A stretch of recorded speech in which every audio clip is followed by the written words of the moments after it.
AITA for telling my birth siblings to fuck off and leave me alone, and I don't care about their stupid fucking parents. I, 21M, was adopted as an infant. But this wasn't some heartwarming, selfless decision made by a struggling mother who just wanted the best for her baby. No, I was abandoned. I was found in an alleyway, wrapped in nothing, left in a low-visibility area where I could have easily been overlooked. No note, no sign that someone cared about what happened to me. I was discarded like trash. I don't remember any of this, obviously, but it made the news at the time. I've seen the old newspaper clippings. A mystery baby left for dead. If someone hadn't found me when they did, I wouldn't be here today. The people who saved me weren't my birth parents. They were total strangers. My adoptive parents? They're the people who raised me, loved me, wanted me. They were honest with me from a young age about my adoption, but they never made me feel othered. I was part of their family, no questions asked. I grew up with siblings, all biological to my adoptive parents, but they never treated me like anything less than their brother. I had a childhood filled with love and laughter, and that was enough for me. I never felt the urge to go looking for my birth family. I never had some big identity crisis. The people who abandoned me had made their decision. And honestly, I didn't care why. That was my stance for most of my life. But then a few months ago, something changed. I got engaged. My fiancé and I started talking about our future, about kids.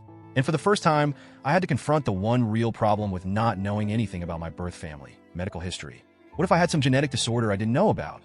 What if there was something lurking in my DNA that could affect my future children? That was the only reason I decided to do a 23andMe test. I didn't want a reunion. I just wanted information. But like an absolute idiot, I didn't realize I had accidentally left the option open for biological relatives to find me. And that's how I learned I wasn't an only child. I got a message from two people, birth siblings. They were older than me. And apparently, I wasn't just some one-off mistake. My birth parents had 5 other kids before me. At first, I was just in shock. I had always assumed my birth parents were young, desperate, and alone when they abandoned me. But no, they had an entire family. They had raised my siblings. And yet, for whatever reason, I was the one they tossed away. I felt numb, confused, angry.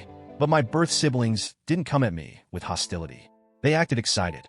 They told me they had been looking for me, that they had always known about me, that their parents had regretted giving me up.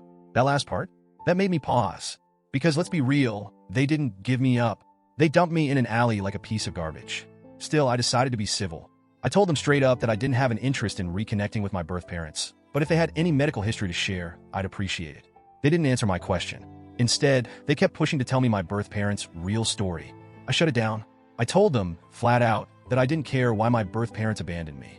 I wasn't interested in reconnecting. I just wanted medical information. That's when things shifted. At first, they just seemed disappointed. But then the messages started changing. They started guilt-tripping me. You don't understand. Our parents regretted it so much. They wanted to come forward, but they were too scared of getting in trouble. They cried for you. You were never forgotten. You owe it to them to at least hear them out. That last one, that's when I started getting pissed. I didn't owe them or their parents anything. If my birth parents had really regretted what they did, they would have come forward regardless of the consequences. They would have fought to get me back. Instead, they let me grow up thinking I was unwanted and discarded. And now, when I have a life without them, when I've moved on, they suddenly want a second chance? No, absolutely not. I blocked my birth siblings. I thought that was the end of it. But then, they found me on social media. I started getting messages from different accounts. They kept insisting we were family, that I was the missing baby, that their mom cried for me every night, that I was being cruel for shutting them out. They said I was being unfair, that it wasn't my mom's fault, that she was young and overwhelmed, that she and my father had just panicked. But you know what? They weren't too young to raise my 5 older siblings. They weren't too overwhelmed to keep them. So what was different about me? Was I an accident? Were they just sick of having kids? Was I just too much? I didn't care about their excuses. I was done. I ignored them. I blocked them again. But they kept making new accounts. This went on for almost 3 months.